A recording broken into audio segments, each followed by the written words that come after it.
Miserável homem que sou, quem me livrará do corpo desta morte?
Miserável homem que sou, quem me livrará do corpo desta morte? Romanos capítulo 7. Eu não estudei a palavra miséria. A miséria dá assim uma ideia de pobreza, falta das coisas. mal-sucedido.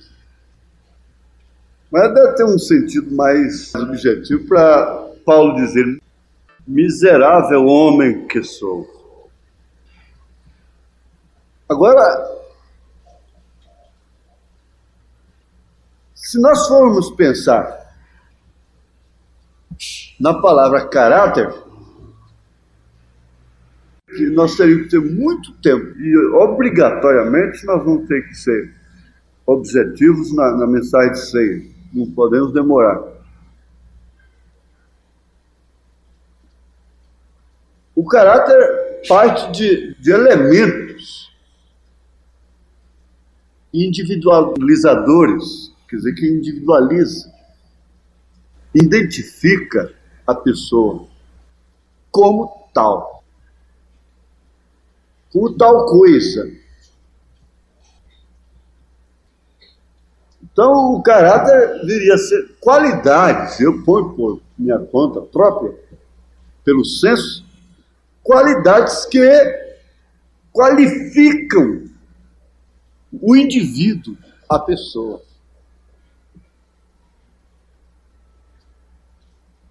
Agora, qualidades próprias ou qualidades adquiridas? Qualidades natas ou adicionadas, adquiridas, herdadas, transmissivas? Aí onde está a coisa? O irmão Branham disse: eu nasci no mundo falando mentiras. Eu vim ao mundo falando mentiras. Davi disse: em pecado me concebeu minha mãe.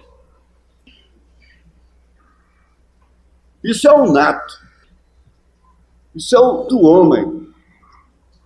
Quer dizer que todo homem, todas as pessoas são iguais em um sentido. Não em todos os sentidos. Mas em um sentido, todos são iguais. Até mesmo maneiras nobres de viver foram qualificadas de vã maneiras de viver por São Pedro, que herdamos como tradição dos nossos pais.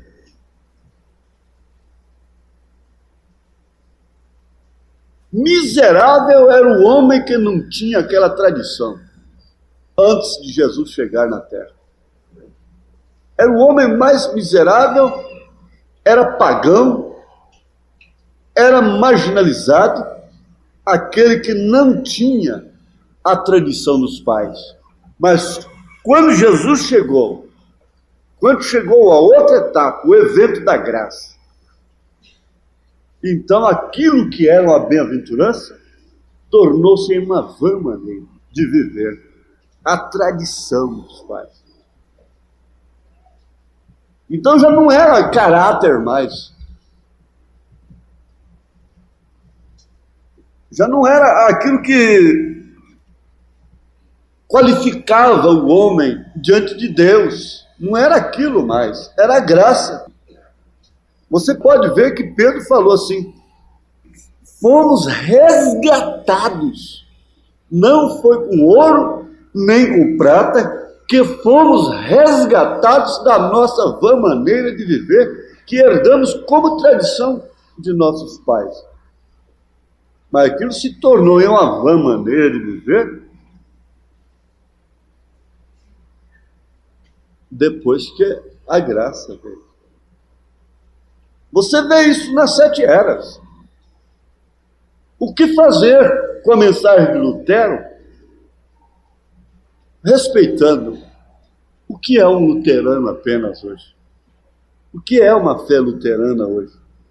É uma vã maneira de viver.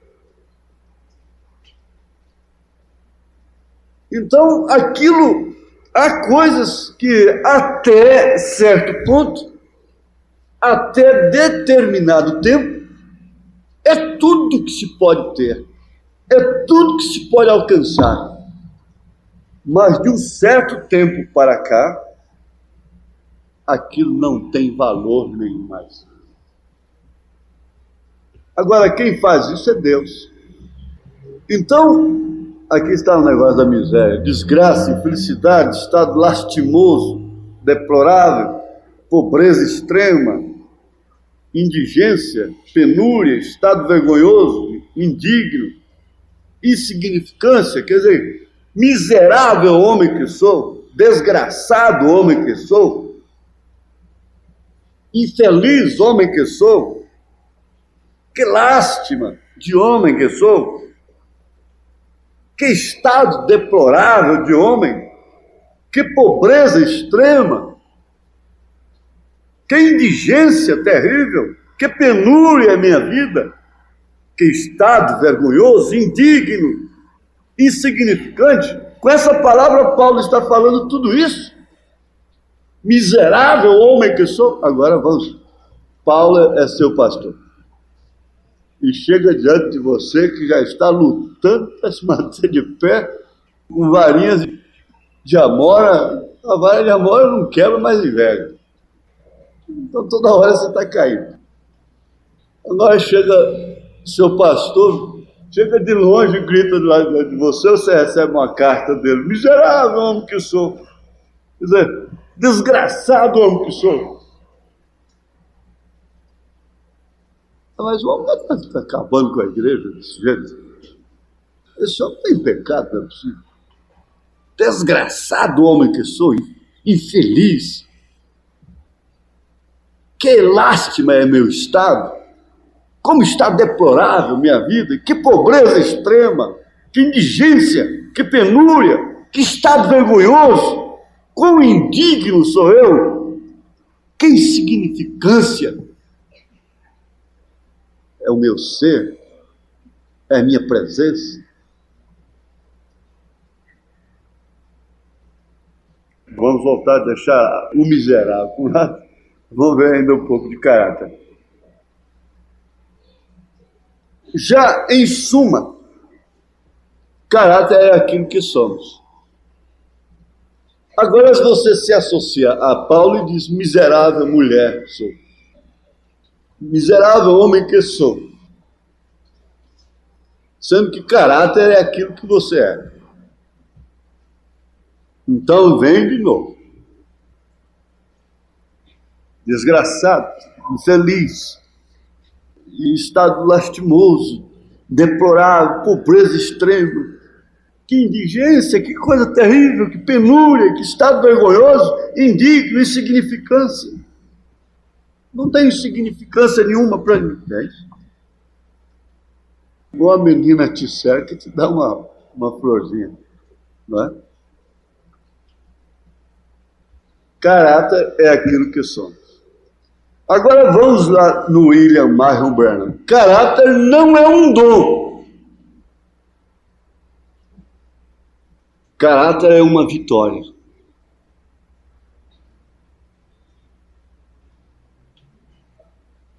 Eu estive com São Paulo já muitas vezes.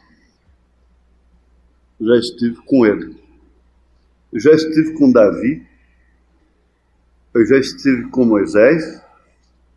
Eu já estive com Josué, eu já estive com Elias, eu já estive com Eliseu, eu já estive com Samuel,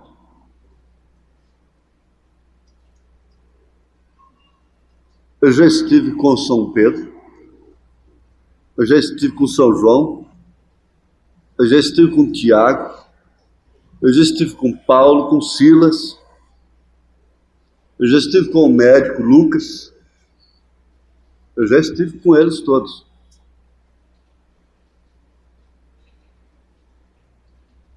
E para falar a verdade, honestamente, com cada um deles que eu me encontrei, eu levei uma surpresa muito grande. Porque quando eu quis me abaixar e ficar no lugar que eu deveria estar perante eles, que é nos pés deles, eles não aceitaram. Nenhum deles aceita. Nenhum deles aceitaram. Se você for prestar atenção, você já foi em estado que Jó. Você já se encontrou com Jó. Você já esteve com Ana, com Raquel, com Leia. Você já esteve com mulheres humilhadas, desprezadas. Você já esteve com Jezabel. Você já esteve em lugares de almas encarceradas hoje. O irmão Branda foi em lugares que, quer dizer, para os incrédulos, é dizer, mas como pode um homem como William Branham ir naquele lugar?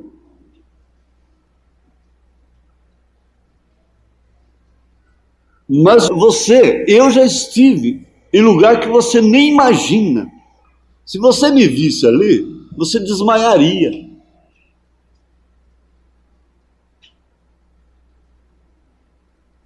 Eu já estive misturado com almas encarceradas hoje. Eu já fui no inferno. Eu já conversei com o diabo cara a cara.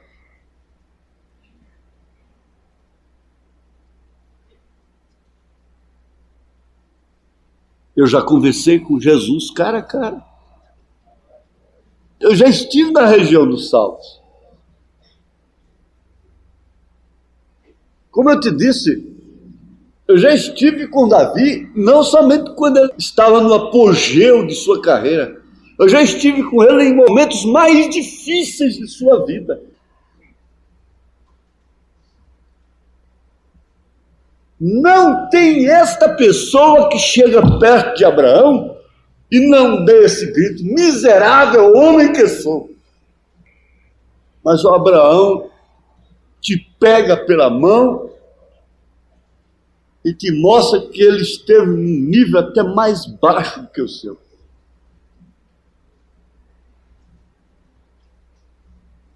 Nós não estamos aqui para botar a igreja no canto da parede. Nós não estamos aqui para um legalismo, nem tampouco para um liberalismo. Essa igreja não está acomodada com o pecado. Mas tem uma coisa. Eu já estive com Daniel. Dentro da cova dos leões. Dentro do inferno. Você vai sair impressionado daqui com estas palavras, mas ao longo de sua vida você vai constatar que se Deus te elegeu, te predestinou como corpo de Cristo, como membro do corpo de Jesus Cristo, você já desceu às mais baixas regiões. Você já desceu ao mais baixo nível de depressão. Você já, em outras palavras, gritou: miserável homem que sou. Miserável mulher que sou. Não um acesso de histerismo, de desespero sentimental, um acesso, porque Deus não está nem olhando, irmãos, para esse negócio de sentimentalismo, de sentimentos feridos nossos, dos nossos sentidos. Deus não está nem ligando. Diz que quando Moisés estava dizendo coitadinho de mim, ele estava precisando de um pontapé. Deus não trata, não é desta forma. Ele sabe perfeitamente o que é jogar um filho numa luta e até abandoná-lo. Deus meu, por que me desamparaste? Ele sabe o quem e o que lhe pertence. E pelo caráter não ser um dom, então você vê esse filho de papai que cresce sem trabalhar, e carro na mão, e tudo na mão, e coisa e tal. Esse homem ele nunca vai aprender por si mesmo, ele vai levar muito na cabeça, criar muitos galos na cabeça. A fortuna é grande demais, até, quem sabe, até acabar com a fortuna. Então, o caráter é a única coisa que sobe. E sabendo disso melhor do que nós, Deus não dá. Não doa, como são os dons, para curar, para falar línguas estranhas, para profetizar, para prever as coisas, para isso, para que os dons carismáticos. Não, Deus não dá, Deus não doa. Isso custa sofrimento. Ele é forjado na fornalha da aflição, da vergonha.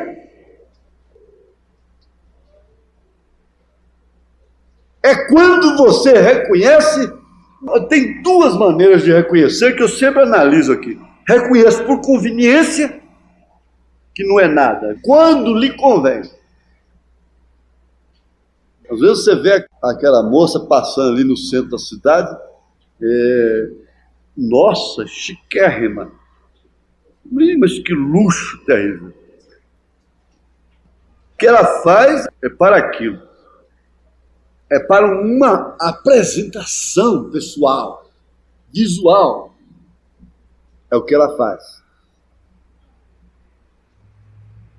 E às vezes você vê a pessoa ali mal vestida, não está ligando para nada, olha a coisa, olha a outra, e vai ver, tem tanto conforto em casa, mora lá no centro, tem a casa boa, tem carro, tudo, mas está a pé, andando, manga de camisa, despretensioso, sem vaidade nenhuma, e tem um miserável, o avarento, que fica comendo as unhas, com os tesouros guardados. Nós encontramos tudo isso. Mas vê que Deus não dá caráter para ninguém, não. Se o seu filho, lendo a séptima glória de Jesus, a visão de Pátimos, as 7 eras, você vai ver isso. Foi na fornalha da aflição. Então não tem outro meio. Por isso ele disse, o poder sem caráter é satânico. O poder reflete muito em muitos aspectos. Sem caráter é satânico. Sem esse caráter, Deus não vai dar caráter para ninguém. O caráter é adquirido no sofrimento, na aflição, na tentação. Então Paulo gritou dessa forma porque a coisa que mais entristecia, que mais o aborrecia, que mais o afligia, era ele não fazer o bem que ele queria fazer, mas sim o mal que ele não queria fazer.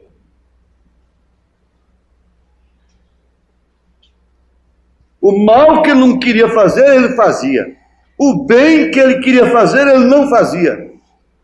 Então você encontra esse homem desesperado. Ele diz, eu vejo nos meus membros outra lei que batalha contra a lei do meu entendimento. Lá de dentro, eu entendo que não pode ser assim.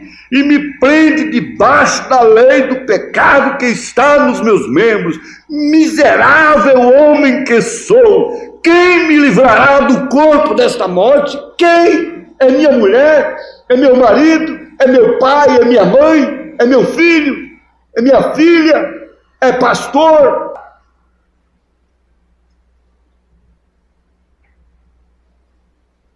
Quem me livrará?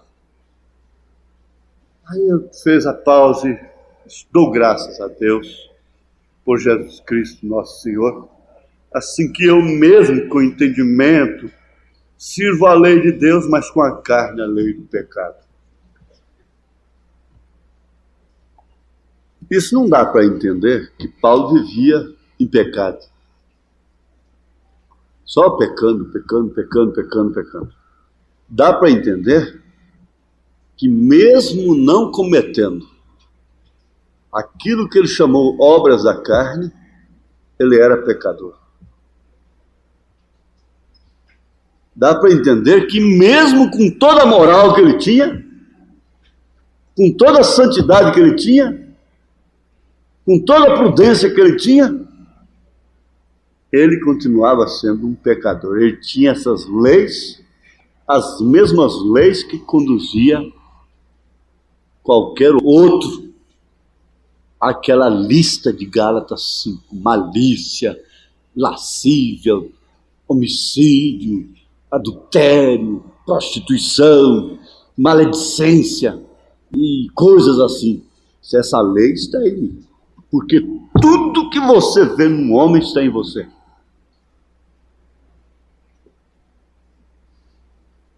Mas como se ele diz que o bem que ele quer fazer, ele não faz, o mal que ele não quer fazer, ele faz. Ele pratica. Eu afirmo, porque o profeta diz que ninguém consegue imitar a Paulo. Apesar de ter dito, sede meus imitadores como eu sou de Cristo. Então ele falou de uma lei que operava e, indiferente de sua prática ou não, o homem está condenado. Então ele já tinha escrito que aqueles que pecaram sem lei serão julgados sem lei. Se referindo à lei de Moisés. E ele mesmo escreveu dizendo, todos pecaram e destituídos estão da glória de Deus. Então ele mostrou esse lado, deixou esse lado totalmente sem chance. É aonde Satanás pegou a igreja pelo pé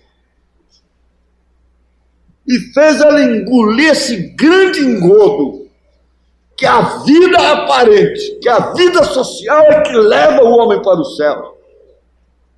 Mas Paulo provou que não. A Bíblia prova que não. Quando Nicodemos chegou a Jesus, sendo um homem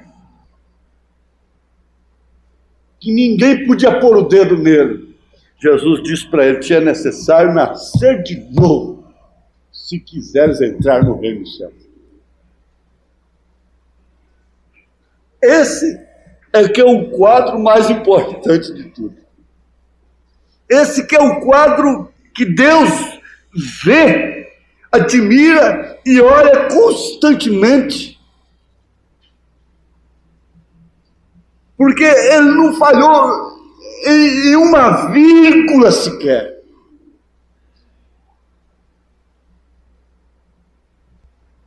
Em 2 Coríntios capítulo 12, vocês entenderam? Ele próprio dizendo, Senhor, porque estamos debaixo da graça, vamos pecar? Não, não é? Então, vocês entenderam que mesmo sendo um mancebo de qualidade, cumpridor dos mandamentos, estava perdido. O irmão Brian disse que ele se enriqueceu tanto, que é o tipo de Laodiceia, que assentou-se numa cadeira, encheu seus celeiros e disse, regala-te, alma. E Lázaro comia das migalhas que caíam da sua mesa. É o mesmo personagem, diz o profeta. E ele foi para o Hades, para o inferno.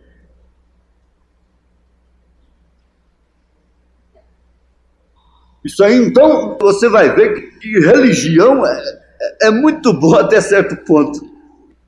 Mas, geralmente, as pessoas que não tinham religião, é que elas estavam com a mente mais virgem e podiam receber a salvação. Falei o quê? 2 Coríntios? Em verdade não convém gloriar-me, mas passarei as visões e revelações do Senhor. Conheço um homem em Cristo que há 14 anos, se no corpo não sei, Se fora do corpo não sei, Deus o sabe. Foi arrebatado até o terceiro céu. E sei que o tal homem, se no corpo, fora do corpo não sei, Deus o sabe, foi arrebatado ao paraíso e ouviu palavras inefáveis de que ao homem não é lícito falar. De um assim me gloriarei eu, mas de mim mesmo não me gloriarei senão nas minhas fraquezas. Gente, isso já deu doutrina de duas almas lá na América do Norte, baseado na mensagem do profeta. Tem essa doutrina também. Não sei se já chegou no Brasil, mas tem tudo quanto é tipo de doutrina que você pensa. Para favorecer pecado, para favorecer isso, para favorecer adultério, para isso, com uma alma você peca, com a outra é intangível. Então, surge tudo. Tem de tudo que você quiser. Porque a mensagem do irmão Branham é a mensagem mais rica que existe na Terra. É a Bíblia revelada. Se a Bíblia sem revelação, sem ser revelada, sem ser aberta pelo sétimo anjo, deu tanta heresia, já pensou ela aberta? E deu casamento espiritual, e dá tanta coisa, e tudo convincente. Tudo com argumentos dentro da mensagem. Tudo com citações, tudo com a Bíblia e a mensagem ao lado. Mas a Bíblia deixa bem claro, bem distinto, que a carne e o sangue não é no reino dos céus. É o homem terreno e o homem celestial. A Bíblia deixa bem claro. Então Paulo vem e destrincha isso, falando de si mesmo. Ele disse, eu conheço um homem, não é?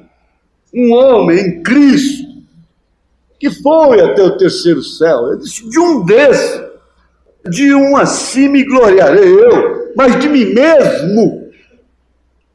Porque quando o irmão Branham subiu até a sexta dimensão, ele estava assim na cabeceira da cama, de manhã, era cedinho ainda, e lá de cima ele olhava, ele via o William Branham cá embaixo.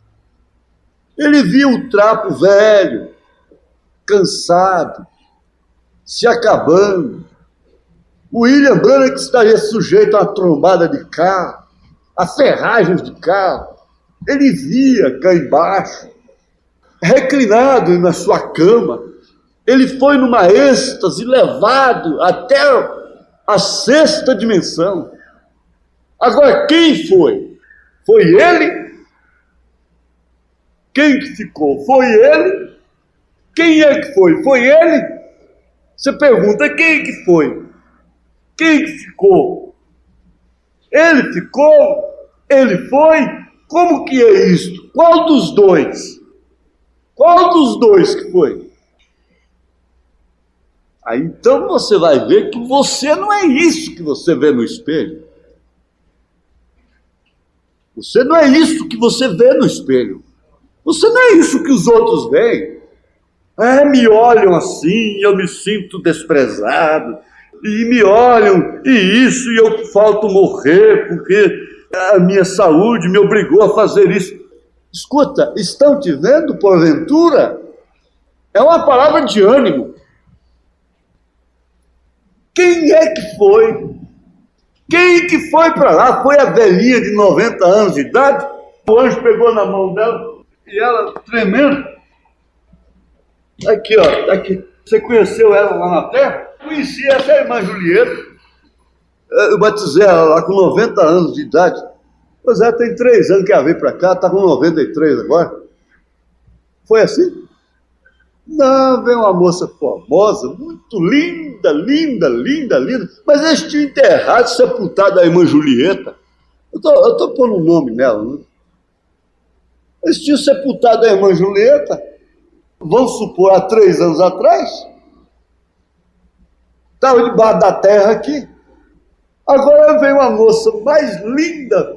Você vê uma velha troncha aqui, uma velha de muleta aqui. Você não quer nada com ela. Você não sabe se ela é sua parceira lá no milênio. Se você vê lá do outro lado, você não vai falar assim, que velha nojenta. É onde eles pegaram isso e fizeram negócio de casamento espiritual. Agora, irmão Branco disse que há muitos casamentos errados. Isso não é verdade. Pergunta e resposta. Agora, o que você pensa disso? Quem é que foi? O anjo veio e mostrou aquela formosura para ele. Aquela formosura, mas que formosura? De mulher, de moça. Que coisa linda! Se você a conhece, como podia conhecê-la? Se quando ele a batizou aqui, pegou só Niosso e Muxiba? Não, eu não conheço. Pois é, essa aqui é aquela velhinha de 90 anos de idade que você conduziu a Cristo lá embaixo na terra. Batizou-a em nome de Jesus Cristo. É ela. Mas é ela, não é possível. Então, eu tenho que vir embora para cá. Não deixa eu voltar, não. Quem é que foi? Foi esse velho rabugento, criador de casa, cuspidor dentro de casa, que a mulher acaba de limpar. Foi esse velho que foi?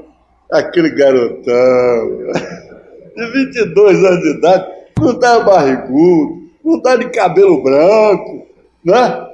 Nada disso. Aquele velho.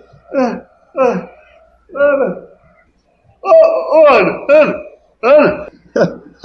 Meu avô. Aquela coisa. Mas e a pessoa, quando chega lá, meu Deus, acabou aquilo. Ele se converteu, foi salvo.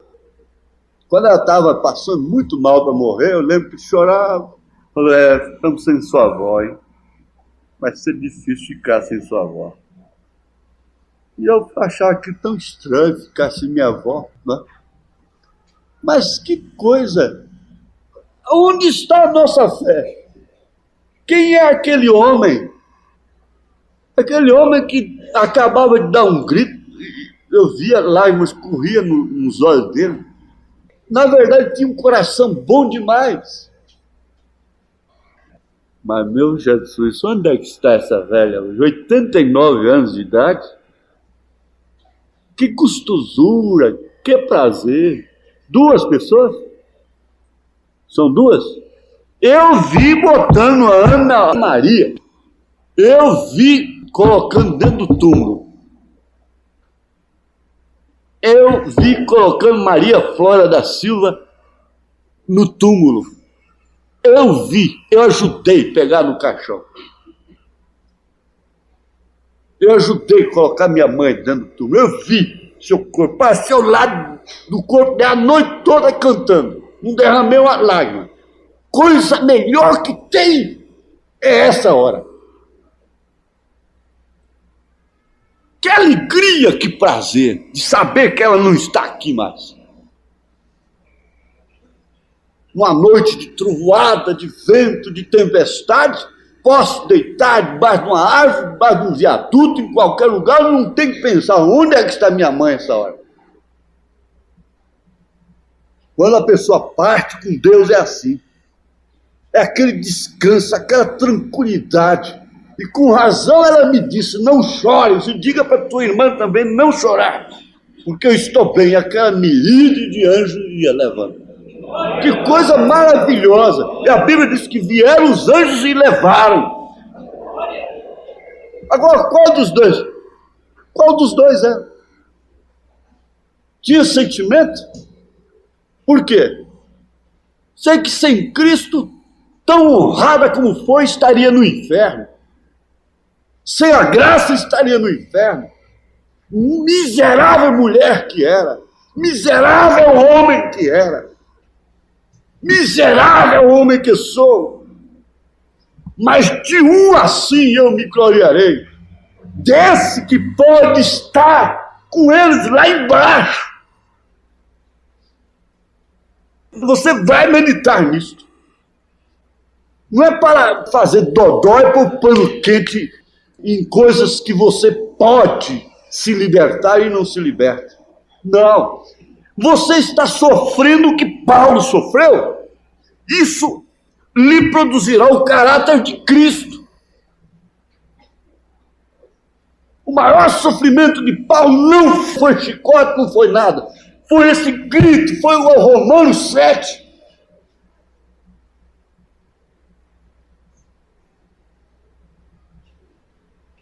Maior sofrimento.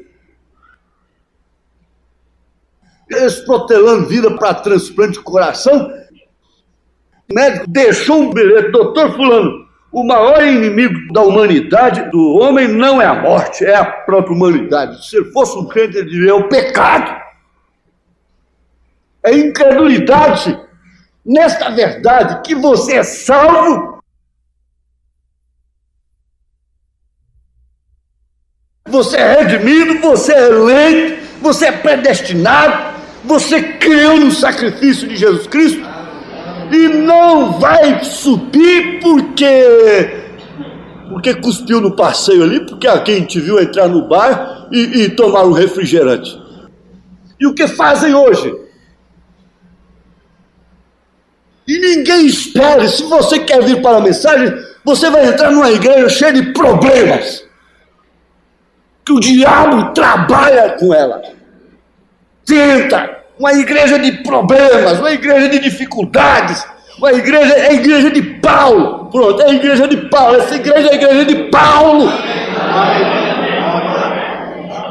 Não vai pensar que nós estamos lutando aqui para parecer melhor do que a sociedade, não. Somos piores, pronto, é melhor dizer assim, somos mais fracos, mas somos predestinados. Há uma lei de entendimento, uma lei interior, que testifica com sua alma que assim que você deixar esse corpo, você adentrará a sexta dimensão. Você adentrará. A dimensão humana virou a quinta dimensão para você. Você é triste às vezes, você chora às vezes, você se entristece às vezes, você pulga às vezes, mas não é pelo prejuízo que tomou financeiro, não é pelo que falaram do seu nome, não é por isso ou por aquilo, é por você não ser aquilo que você deveria ser, é por você não ser humilde como você gostaria de ser, é por não ter ficado calado. Você sofre, porque eu quero ficar calado e não consigo. O bem que eu quero fazer é ficar calado. Não consigo. O mal que eu não quero fazer, este eu faço. Eu falo, eu respondo. Mas você viu? De um assim eu me gloriarei. Agora você vai com essa pergunta também. Quem foi? Quem que ficou? Ora, se o que subiu para a sexta dimensão foi ele, foi o William Branham, ficou a carcaça dele lá na cama. Ele olhava para baixo e via a carcaça dele lá, humana. O que aconteceu quando o carro bateu e depois que ele se inspirou? Não foi justamente isso? Quando a mulher dele morreu, que ele a chamou, ela gostava tanto dele, queria lutar tanto junto com ele, mas Deus não quis, Deus não permitiu, deixou que ela provasse, adentrasse aquele lugar. Então ele a chamou, ela voltou para o que ela era. Não é questão de lugar, de coisa, é questão de ser. Eu não quero ser mais o que eu era. Eu estava num lugar que eu não posso entrar neste corpo. É questão de ser. É que você é. Você é cidadão do reino dos céus. Aquele ladrão crucificado do lado direito de Jesus Cristo era cidadão do reino dos céus e ninguém podia saber daquilo. Aquilo não foi pregado. Então ele ficou lá. Ele subiu. Qual dos dois que ficou? Foi o que não herda. Ficou? O que herda subiu? Você viu a velhinha?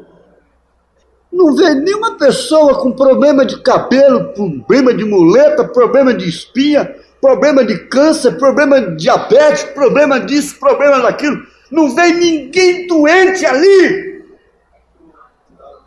Não vê ninguém doente ali. Se um câncer tinha matado uma irmã daquela, ela diria: tirar o bendito câncer que me mandou para esse lugar. Vamos cortar uma vez por causa do tempo.